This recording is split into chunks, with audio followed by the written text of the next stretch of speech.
Hi everyone. सो अभी comment section में किसी ने कमेंट किया था कि उसने अपना जो फर्स्ट अटेम्प्ट होता है वो वेस्ट कर दिया है एंड अब उसे पेरेंट्स की एक्सपेक्टेशन की वजह से एंड मे बी लोग क्या बोलेंगे इसकी डर की वजह से बहुत ज़्यादा ऐसे एंजाइटी हो रही है और समझ नहीं आ रहा कि क्या करना है। सो एक बहुत ही इंपॉर्टेंट चीज़ मैं बताना चाहती हूँ। देखो, जब भी तुम किसी चीज़ में स्टेप इन करते हो ना, तो सबसे पहले पता होना चाहिए कि इसका लॉन्ग टर्म कॉन्सिक्वेंस क्या होगा।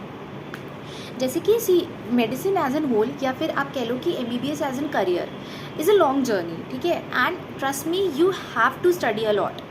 बाकी चीज़ों के कंपैरिजन में इसमें थोड़ा ज़्यादा आपको स्टडी करना पड़ता है, थोड़ा ज़्यादा आपको पेशेंस रखना पड़ता है एंड बहुत सारे ऐसे फैक्टर्स होते हैं, बहुत सारे ऐसे डाउन पॉइंट्स होते हैं जब आप लिटरली बहुत ज़्यादा ओवरवेल्म फील कर रहे होते हो चीज़ों से, है ना। और अभी क्या होता है कि हमें रियलिटी पता नहीं होती है, हम सोशल मीडिया पे चीज़ें देख रहे होते हैं।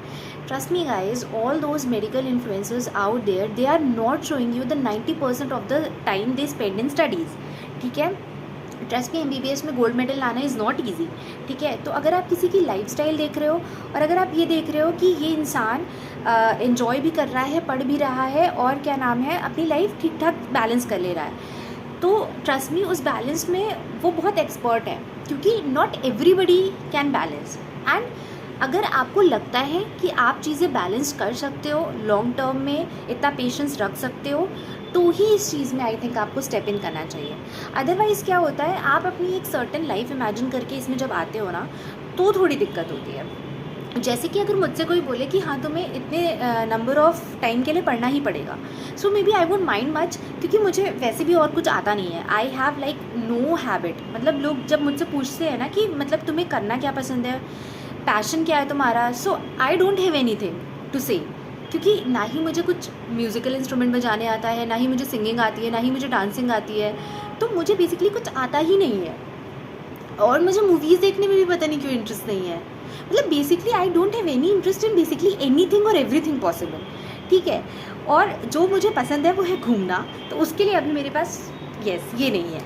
सो ये हो गया मेरा थोड़ा सा ये। तो अगर मुझे कोई कहे कि तुम्हें पढ़ना पड़ेगा, तो मुझे ज़्यादा फ़र्क नहीं पड़ेगा, क्योंकि एनीवेज़ भी मेरे पास करने के लिए ज़्यादा चीज़ें हैं नहीं, ठीक है।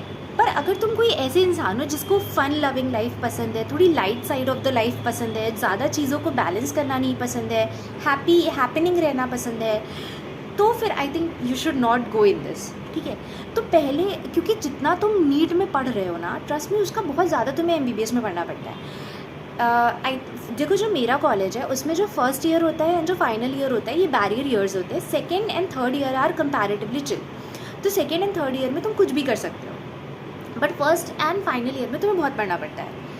एंड आई थिंक किसी भी की कॉलेज में यही होता होगा, क्योंकि जो फर्स्ट ईयर में होता है ना, जब उसमें अगर आपका बैक आता है या आपके पेपर में सप्ली आती है, तो मतलब आप रुक सकते हो ओवरऑल इन फर्स्ट ईयर। पर सेकेंड एंड थर्ड ईयर में ऐसा नहीं होता, आपको सिर्फ सब्जेक्ट का एग्ज़ाम में रीअपियर करना पड़ता है एंड फिर फाइनल ईयर में अगेन आप रुक सकते हो। सो इन 2 साल बहुत मेहनत करनी पड़ती है।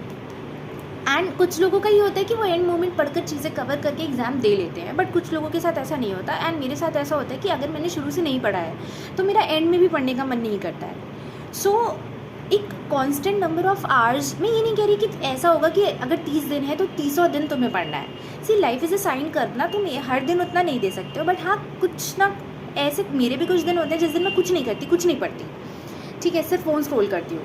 पर वो शायद सेकेंड एंड थर्ड ईयर में होता था। फाइनल ईयर में इतनी मेरी हिम्मत भी नहीं हो रही कि मैं ऐसा कुछ कर सकूँ, क्योंकि एक तो पहली बार तुम्हारे अराउंड सब बहुत ज़्यादा पढ़ रहे होते हैं, तो एक तो तुम्हें फोमो होता है कि तुम नहीं पढ़ोगे तो तुम्हारा कैसे होगा, क्या होगा।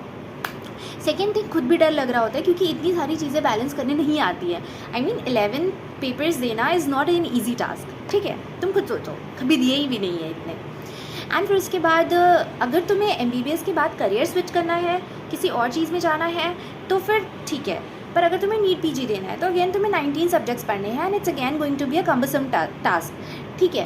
सो अपनी लाइफ को पहले समझ लो, सोच लो कि जो ये चीज़, ये फील्ड तुमसे डिमांड कर रही है, क्या तुम दे पाओगे, और अगर दे पाओगे तो फिर तुम कंसिडर करो अपना decision of giving it an attempt और गिविंग अ ड्रॉप और may be anything.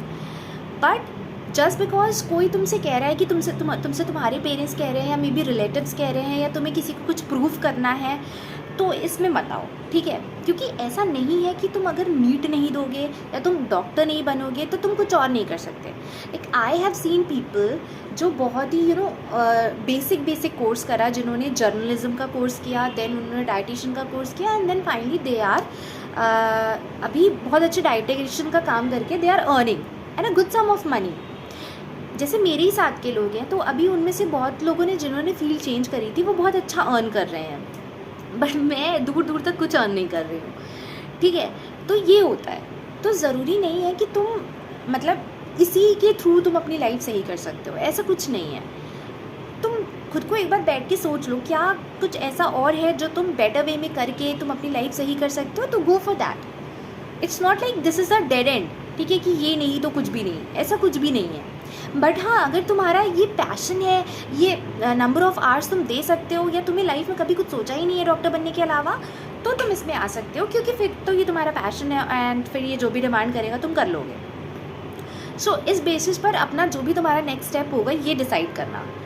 And FOMO में मत रहो, ठीक है, दैट्स नॉट गोना हेल्प, क्योंकि इवेंचुअली तो इट्स योर लाइफ ना, तुम अपनी लाइफ एंजॉय ही नहीं कर रहे हो। देखो ये बहुत बाद में समझ में आता है कि जो हमारी लाइफ का अल्टीमेट गोल होता है वो होता है हैप्पी रहना in any terms, and happiness, trust me, is a state of mind and is a choice. ये मैंने यहाँ पे आके रियलाइज़ किया है। मुझे भी बहुत टाइम लग गया चीज़ों को समझने में।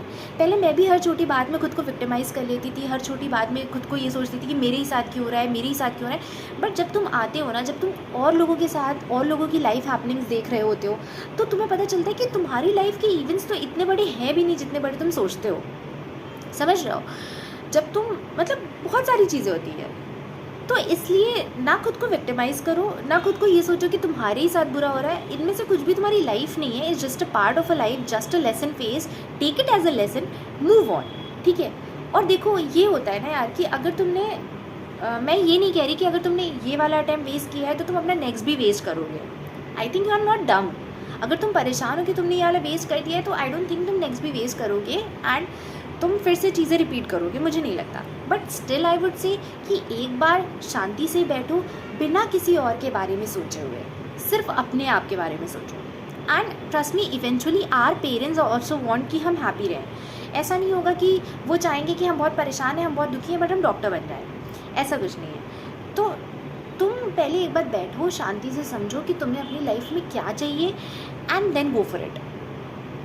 ब्लाइंडली एक रैट रेस में घुसना विल नॉट हेल्प यू, ठीक है। अगर तुम्हें पता ही नहीं है कि आगे तुम्हें क्या करना है तो फिर दिक्कत हो जाएगी, ठीक है। एंड देखो, बहुत लोग बहुत सारी चीज़ें बहुत अच्छे से बैलेंस कर लेते हैं।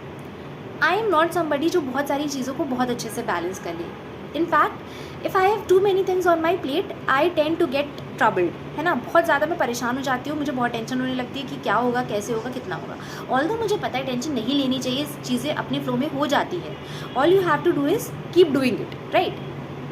बट एक काइंड ऑफ मेंटल प्रेशर तो आ ही जाता है। Not everybody can take that mental pressure, ठीक है। मुझे भी बहुत दिक्कत होती है, मुझे भी बहुत टाइम लगा चीज़ों को सीखने में, and may be my drop years have taught me that. But I won't say that go for it because somebody else is saying. Go for it if you want to. ठीक है, अगर तुम्हें लगता है कि तुम 365 डेज बैठ के पढ़ सकते हो, वो बोरिंग मोनोटोनस लाइफ जी सकते हो, डेली सेम काम कर सकते हो, वो NCERTs फिर से खोल सकते हो, तो गो फॉर इट। और अगर तुम्हें लगता है तुम ये सब नहीं कर सकते हो तो डोंट डू इट, ठीक है। किसी और के लिए लाइफ में कभी कुछ नहीं करना चाहिए, क्योंकि इवेंचुअली इट्स योर लाइफ, ठीक है। अगर तुमने अपने लिए नहीं करा तो फिर दिक्कत हो जाएगी। सो पहले चीज़ों को समझो, सोचो, एंड देन अपनी लाइफ का नेक्स्ट डिसीजन लो, क्योंकि जो तुम देख रहे हो सोशल मीडिया पे वो 100% रियलिटी कभी नहीं होता, कभी भी नहीं होता, ठीक है। Social media can never be 100% reality. बहुत चीज़ें फेक होती हैं, मैं ये नहीं कह रही बहुत चीज़ें लोगों की जो लोग दिखाते हैं 100% फेक होता है, पर उसमें से बहुत ज़्यादा पार्ट एडिटेड भी होता है। दैट्स वाई वी सी ना दैट वीडियोज़ आर एडिटेड, समझ रहे हो। So think it in that way. कुछ भी नेगेटिव लेने की ज़रूरत नहीं है। ऐसा नहीं है कि तुम अगर करोगे तो तुम नहीं कर पाओगे, तुम अगर चाहोगे तो तुम सब कर लोगे। बट पहले समझ लेना कि क्या तुम सच में चाहते हो करना, या जस्ट बिकॉज सब कर रहे हैं इसलिए तुम कर रहे हो, ठीक है। So do what you actually want, ठीक है, not what others are doing. ठीक है। So yeah all the best, I hope this helps, bye.